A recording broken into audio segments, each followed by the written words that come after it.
Hello hi friends, అల్లం వెల్లుల్లి paste ఎక్కువ రోజులు నిలవ ఉండి అలాగే ఎప్పుడు ఫ్రెష్గా ఉండేలాగా అల్లం వెల్లుల్లి పేస్ట్ ఎలా తయారు చేసుకోవాలో మీకు ఈ వీడియోలో చూపిస్తాను. చూడండి ఫ్రెండ్స్, ఇవి వచ్చి అరకేజీ ఎల్లుల్లిపాయలు, అరకేజీ అల్లం. చూసారు కదా, ఇగో ఈ వెల్లుల్లిపాయలని ఇలా రెక్కల కింద ఒలిచేయాలి. అల్లాన్ని మొత్తం ఈ విధంగా తొక్క తీసుకోవాలి.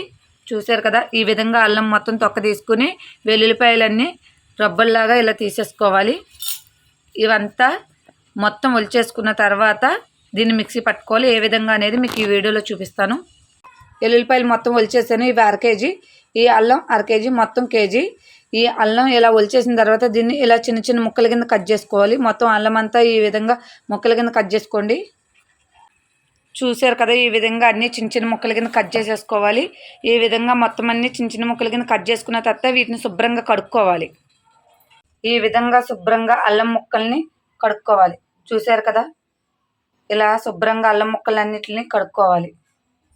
ఇప్పుడు ఒక మిక్సీ జార్ తీసుకుని అందులో కొద్దిగా వెల్లుల్లిపాయలు,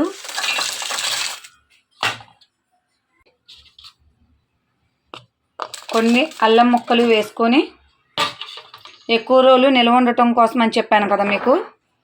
వెల్లుల్లిపాయలు అల్లం వేసిన తర్వాత అందులోనే కొంచెం, ఎంతో కాదు కొద్దిగా పసుపు, అలాగే కొంచెం సాల్టు, అలాగే కొంచెం ఆయిల్ వేసుకొని దీన్ని బాగా మిక్సీ పట్టుకోవాలి. ఈ విధంగా అల్లం వెల్లుల్లి పేస్ట్ పట్టుకోండి, చాలా రోజు మీకు నిల్వ ఉంటుంది.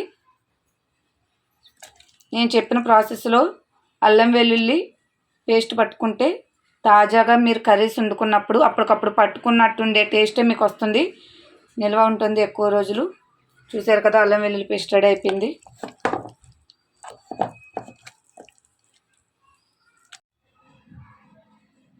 చూడండి ఫ్రెండ్స్, అరకేజీ ఎల్లుల్లిపాయలు, అరకేజీ అల్లానికి ఇంత అల్లం వెల్లుల్లి పేస్ట్ అయింది. చూసారు కదా, చాలా అల్లం వెల్లుల్లి పేస్ట్ అయింది. ఈ ఎల్లుల్లిపాయలు అలాగే అల్లం, పసుపు, ఉప్పు, ఆయిల్ వేసి మనం మిక్సీ పట్టేటప్పుడు మిక్సీ అవ్వదు. కొద్దిగా వాటర్ పోసుకుని మనం మిక్సీ పట్టుకోవాలి. ఇలా పసుపు, ఉప్పు అలాగే ఆయిల్ వేసుకుని మనం మిక్సీ పట్టుకోవడం వల్ల అల్లం వెల్లుల్లి పేస్ట్ చాలా రోజులు నిల్వ ఉంటుంది. చూసారు కదా, ఈ విధంగా మీరు అల్లం వెల్లుల్లి పేస్ట్ చేసుకుంటే మనం అప్పటికప్పుడు కర్రీస్లోకి ఎలా తయారు చేసుకుంటామో ఫ్రెష్గా, అదే విధంగా మీరు నిల్వ ఉంచుకున్నప్పుడు కూడా అదే టేస్ట్ వస్తుంది. అల్లం వెల్లుల్లి పేస్ట్ చాలా టేస్టీగా ఉంటాయి, అలాగే ఎక్కువ రోజులు కూడా నిల్వ ఉంటుంది. చూసారు కదా, అల్లం వెల్లుల్లి పేస్ట్ ఈ విధంగా తయారు చేసుకోండి. స్మెల్ అయితే నాకు చాలా బాగా వస్తుంది. చూసారు కదా, ఈ విధంగా అల్లం వెల్లుల్లి పేస్ట్ తయారు చేసుకుని ఒక డబ్బాలో పెట్టుకుని గట్టిగా మూత పెట్టుకుని ఫ్రిడ్జ్లో నిల్వ ఉంచుకోవాలి. ఇలా నిల్వ ఉంచుకోవడం వల్ల ఎక్కువ రోజులు అల్లం వెల్లుల్లి పేస్ట్ నిల్వ ఉంటుంది. Okay, bye friends.